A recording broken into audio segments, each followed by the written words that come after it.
এটা হলো গোরা শহীদ মাজার। গোরা শহীদ মাজার, এখানে এই ডেলি এরকমের যানজট সৃষ্টি হয়।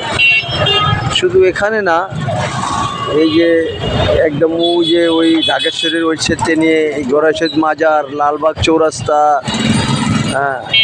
এই সাইডের দিকে, আবার অন্যদিকে ওই জিগাতলা, ওই খিলগাঁও, এই বিভিন্ন সময় এই যে অটো উল্টা পুল্টা দেখা যায় কি যে রাস্তার বারওয়ানি ওনরা এক সাইড নিয়ে নেয়, একটুচি ফাঁকা থাকে যে উল্টা দিক দিয়ে একটা গাড়ি আসতে পারে না, ওইটা আবার গিয়া মোটর সাইকেল বন্ধ করে দেয়। আবার সাইডে থাকে দোকানপাট, একটা ওই দোকানে একজন রিক্সা ব্রেক করে নামলো বা একটা বড় গাড়ি আসলো, আবার কিছু গাড়ি ওই পার্কিং করা থাকে, চাইনিজ রেস্টুরেন্ট,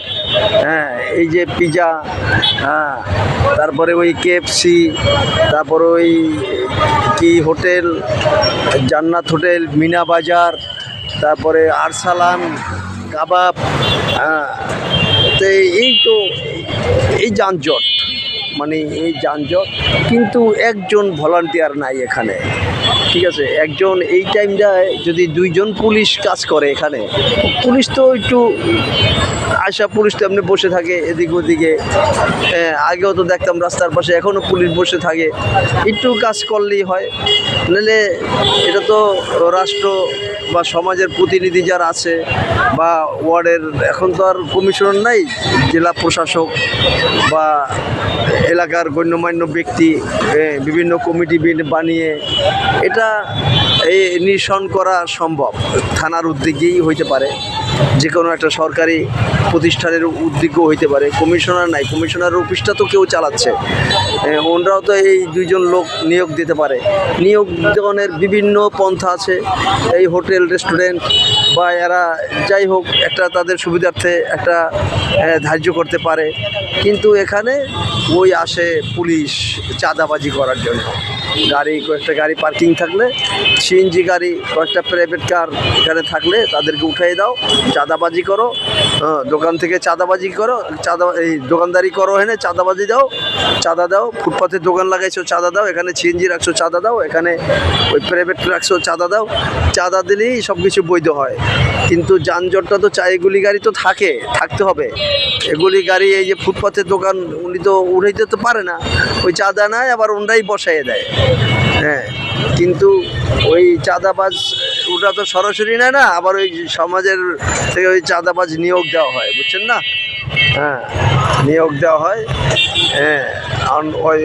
ওরাও খায়, গুন্ডারাও খায়, ওনরাও খায়, হ্যাঁ তাহলে তো এই যে এরকমই তো চলছে। হ্যাঁ এখন সমাজটা কীভাবে চলবো দেখা যায়, এই ওনরা কয় এই সিএনজির স্ট্যান্ড উঠাই দেবে, সিএনজির স্ট্যান্ড উঠাই দিলে তো সময় মহল্লার মানুষগুলি যাতায়াত করে, এখানে একটা গাড়ি পায়, এরা চাপায় চোপায় রাখছে, এই গাড়ি এক লাইন করে এদিকে রাখছে, কি বিশাল বড় রাস্তা,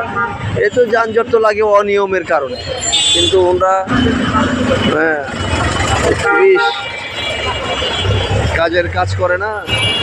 হ্যাঁ চাঁদাবাজি করে তালাশ করে মহল্লার ভিতর থেকে, ভিতরের চাঁদাবাজিরা তো 5 তারিখের পরে চাঁদাবাজিরা পলাই গেছে, এখন তাদেরকে আবার খুঁজা ওরাই বাড়ি করতেছে, এই পুলিশরাই বাড়ি করতেছে, হ্যাঁ পুলিশরাই বাড়ি করতেছে। এখন এই ব্যাপারে তো পরে থেকে কিছু করতে হবে, নাহলে তো সেই আগের মতন কোনো ফায়দা হবে না। হ্যাঁ আর এই যানজট নিরসনও করতে হবে, যানজট নিরসন করলে মানুষ খেপানের একমাত্র ওই হলো যানজট আর দ্রব্যমূল্যর ঊর্ধ্বগতি, এই দুইটা ঠিক না রাখলে মানুষ আবার এই সরকারের বিরুদ্ধেও খেপে যাবে। যাই হোক, দেখেন আপনারা ভাই, আসসালামু আলাইকুম।